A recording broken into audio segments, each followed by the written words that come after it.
Third topic की अगर मैं बात करूं, हमने पढ़ा डेटा कैसे क्या होता है, फिर हमने पढ़ा कि डेटा जनरेट कैसा होता है, कि बिग डेटा क्या होता है।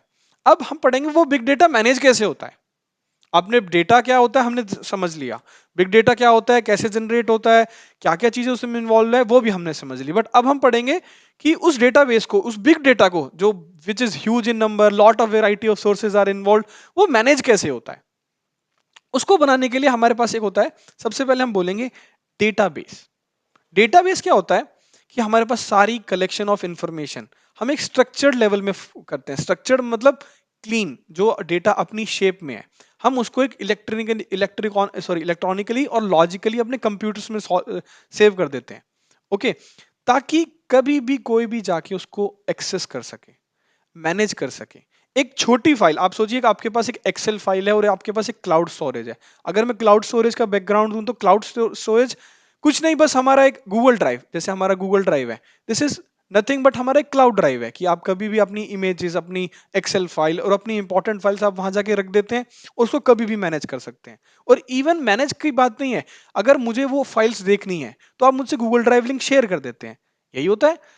सिमिलरली बिग इंडस्ट्रीज में भी यही होता है, लेकिन वहां पे हमारे पास बहुत बड़े क्लाउड स्टोरेज होते हैं, बिकॉज हमारे पास बहुत बड़ा डेटा होता है। वहां पे हमें इमेजेस सेव नहीं करनी है हमारे ट्रिप्स की, हमें वहां पे सेव करना होता है हमारा data.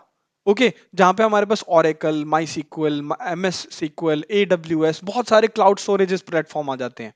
But cloud is very similar to a Google drive, अगर आपको समझ में ना आए। और एक लोकल फाइल सिस्टम क्या होता है, local file system is nothing, हमारे एक्सेल, हमारी लोकल मशीन में जब एक्सेल, PDF, वर्ड, पैड्स बनाते हैं, वो हमारे फाइल्स, वो सॉरी, जो हम फाइल सिस्टम बनाते हैं वो हमारे जो लोकल सिस्टम में होता है। अब अगर मैं इन दोनों की मेजर डिफरेंस की बात करूं, अब आप सोचिए, मैं आपको बोलता हूं कि आपने एक एक्सेल अपनी लोकल मशीन में बना लिया, आप वो मुझे सेंड करिए। अब जब भी आप उसे अपडेट करेंगे, आपको हर बारी मुझे एक ईमेल करना पड़ेगा, एग्री।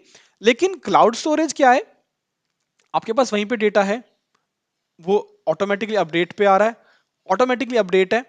अब आप उसको आराम से, अगर आप चाहो तो आप ले लो, मैं चाहूं तो मैं ले लूं। और अगर कोई भी हमारे कोलीग हैं पूरी इंडस्ट्री के अंदर, मतलब एक कंपनी ऑर्गेनाइजेशन के अंदर, वो उसको जाके एक्सेस कर सकते हैं। इट जस्ट दैट उनके पास एक URL होना चाहिए कि ये जो डेटा है वो उस क्लाउड पे, उस जगह पे, उस डेस्टिनेशन पे हमारा पड़ा है। बट फाइल सिस्टम देखिए कि क्या होता है, फाइल सिस्टम होता क्या है कि जब भी आप अपडेट कर रहे हैं, आपको कोई नई चेंजेस कर रहे हैं, आपको हर बारी उसको सर्कुलेट करना पड़ेगा एक ईमेल के थ्रू, राइट। तो वो, और प्लस हमारे पास कोई सिक्योरिटी नहीं है। गूगल ड्राइव पे हम शेयर करते हैं ना लिंक्स को, तो who can access this data, वो पूछता है ना कि किस किस चीजों को हम एक्सेस कर सकते हैं। हमारे पास एक्सेस और प्रिविलेजेस रहते हैं, कि हम चाहते हैं कि A और B बंदा तो देख ले बट C ना देखे इसको।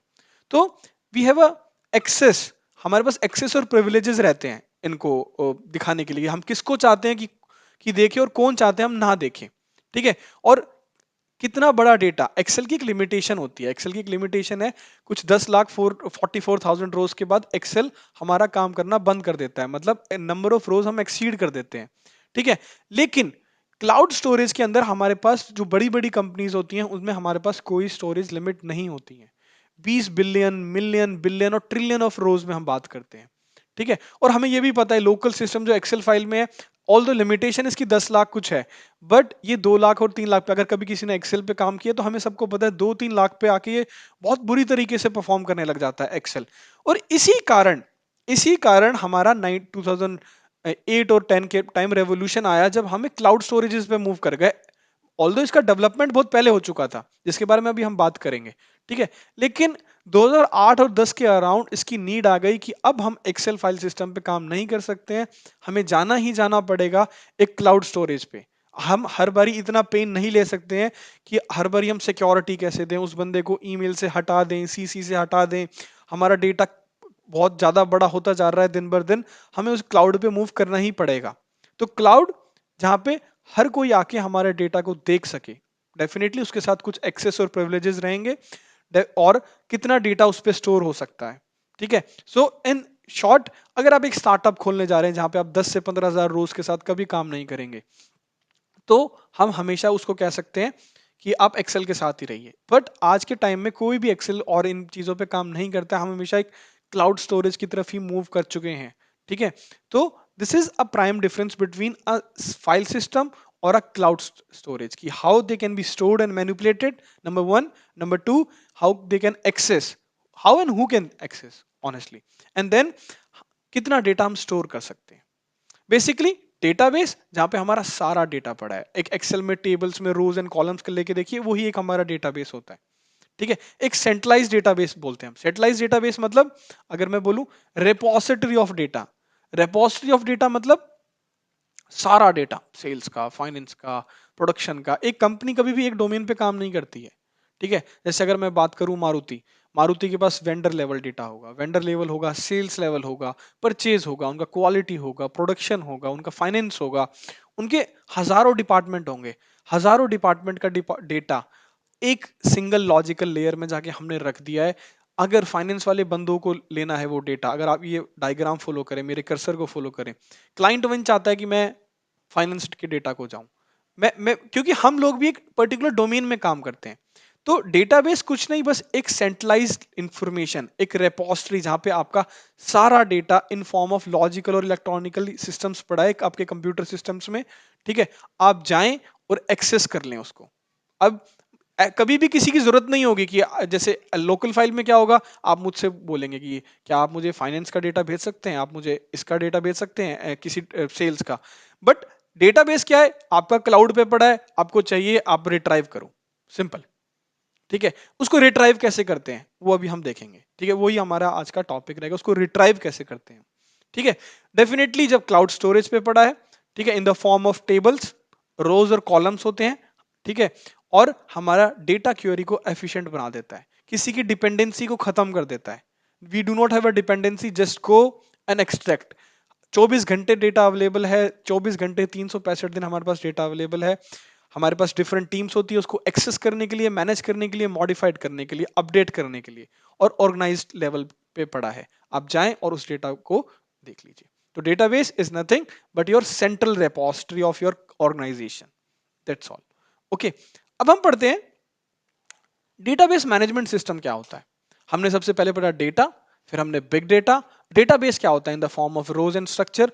बट उसको मैनेज कैसे करेंगे अब हम ये भी तो है ना कि डेटाबेस आ गया, बट किसको देखने देना है, किसको नहीं देखने देना, उस डेटा का स्टोरेज फॉर्म क्या होगा, वो सब चीजों पे हम एक सॉफ्टवेयर लेके आए, डीबीएमएस.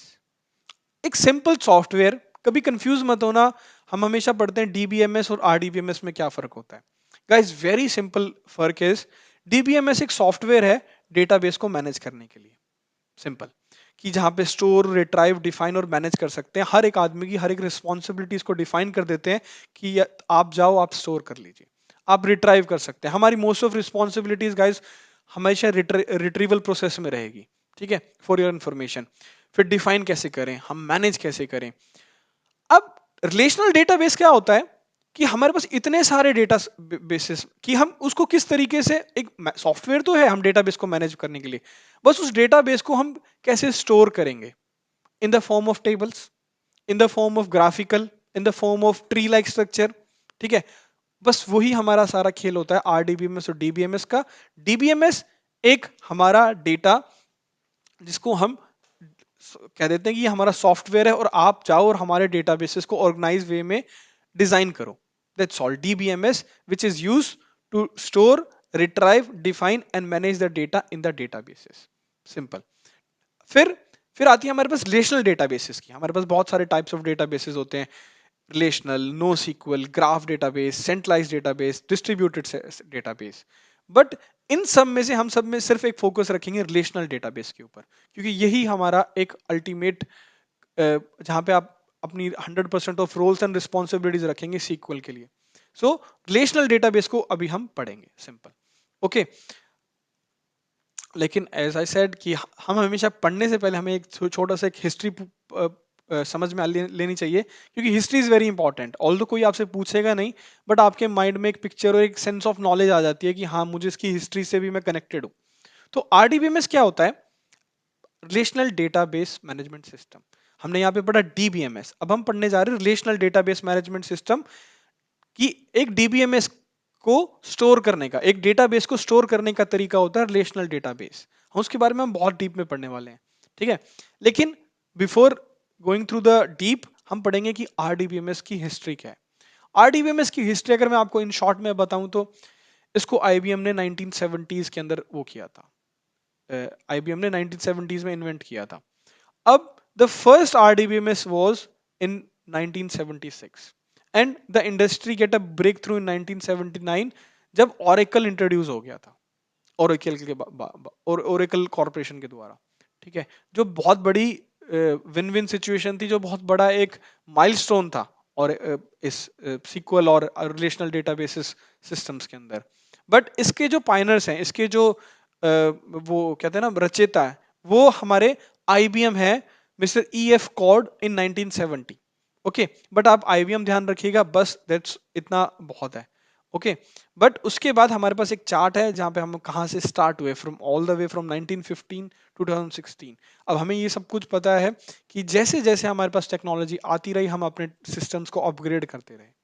अब उसके बाद एम एस सीक्वल आया, सीक्वल आया, हर एक चीज ओरिजिनेट होती गई, MySQL, Oracle, Microsoft Access, AWS, और आज से आने वाले 10 साल बाद भी हमारी डेटा की कैपेबिलिटी बहुत ज्यादा बढ़ जाने वाली है, डेटा की डिपेंडेंसी बहुत ज्यादा बढ़ जाने वाली है। हम इन चीजों को अपग्रेड करते रहेंगे और एक नए रिलेशनल डेटाबेस सिस्टम्स बनते रहेंगे, एक जिसको हम मैनेज कर सकें। तो लेकिन अभी तक हम अपनी सारी रिस्पॉन्सिबिलिटीज रखते हैं एम एस सीक्वल सर्वर्स के ऊपर, SQL and M S SQL और माई सीक्वल। ओके, तो ये एक छोटी सी history IBM in 1975, quick takeaway from this.